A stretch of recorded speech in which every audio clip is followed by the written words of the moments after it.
I'm picking up my granddaughter from school, and she climbs into the car with this look on her face. Not sad, not angry, just flat, empty, like someone turned off a light inside her. She's 15. I ask her how her day was, and she shrugs. I ask if something happened, and she says no.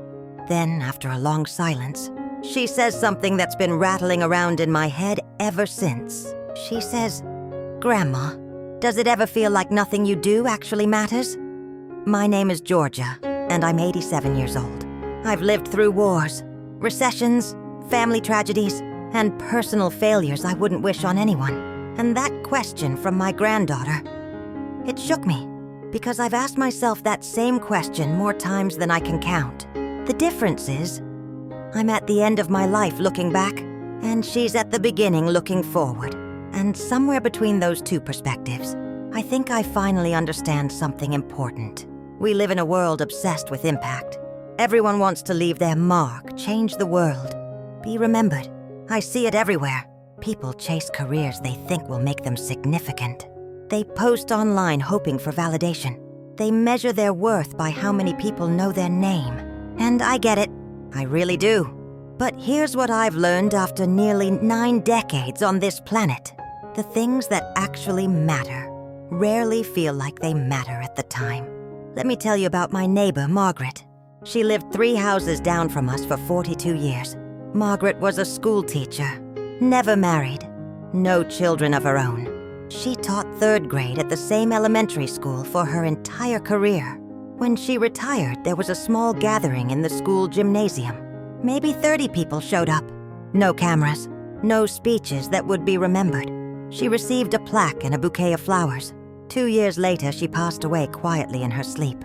At her funeral, I expected a modest turnout. Margaret had always been private, unassuming, but that church was packed. Standing room only. One by one, people stood up to speak. A doctor said Margaret was the first person who ever made him feel smart. A woman who ran a nonprofit said Margaret taught her to read when everyone else had given up. A man in his 50s brought his daughter and said he became a teacher because of Margaret. Story after story. Lives changed. Directions altered. All because of a woman who thought she was just doing her job. Margaret never tried to change the world. She never sought recognition. She showed up day after day and paid attention to the children in front of her. She learned their names. She noticed when they struggled. She stayed late to help them understand fractions or spelling words. Nothing glamorous, nothing that would make headlines. But the ripples from her life are still spreading decades later through people she'll never meet. I think we've got it backwards. We think mattering means being seen, being known, being remembered by crowds. But that's not how life actually works. Life is built on small moments between people. A conversation that shifts someone's perspective. A kindness that arrives exactly when someone's about to give up. Showing up when it's inconvenient.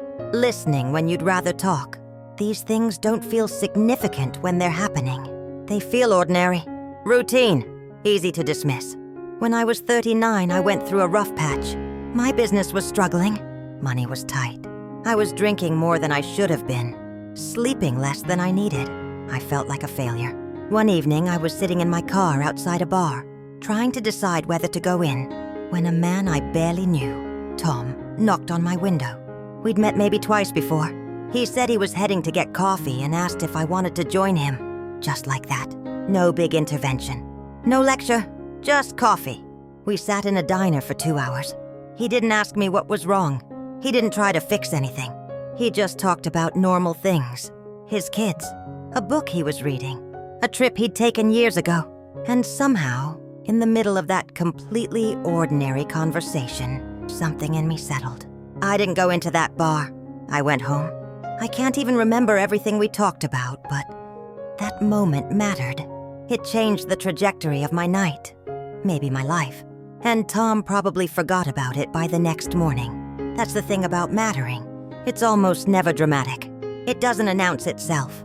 You won't get a notification telling you that you did change someone's life. Most of the time, you'll never know. You'll do something that feels small to you, and it'll be everything to someone else. And you'll move on thinking it didn't amount to anything. My husband, Elena Nena, used to write letters. Real letters. with stamps and everything. He'd write to our children when they were away at college. He'd write to old friends he hadn't seen in years. He'd write to cousins, neighbors, anyone who crossed his mind. I used to tease him. I'd say, "Everyone has phones now. Just call them." He'd smile and keep writing. After he passed, I found boxes of letters people had written back to him. And in almost every one, someone mentioned how much his letters meant.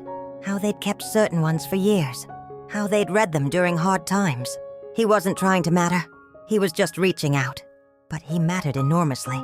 Here's what I wish someone had told me when I was younger. Your life doesn't need to be extraordinary to matter. In fact, it probably shouldn't be. The pressure to be exceptional, to stand out, to make a big splash, that pressure crushes people. It makes them feel like their ordinary life isn't enough. But the truth is, almost everything that holds our world together is done by people no one will remember. Parents who get up in the middle of the night with sick children. Workers who show up on time and do their jobs well. Friends who check in when they notice someone's hurting. Small, unremarkable acts that keep everything from falling apart. You want to know if you matter? Look at the people directly in front of you. Are you present with them? Are you honest? Are you kind when you don't have to be? That's mattering. Not because it's impressive, but because it's real. I'm 87 years old. I don't have many years left.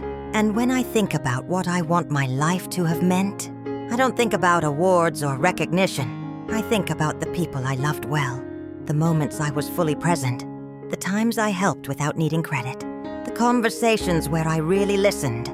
Those are the things that mattered. Those are the things that will outlast me. If any of this lands with you, I'd appreciate it if you'd share this with someone who needs to hear it. Leave a comment and tell me one small thing you're going to pay more attention to. And subscribe if you want more of these conversations. I've got a bit more to say before I'm done. And I'd like to say it to people who actually want to listen.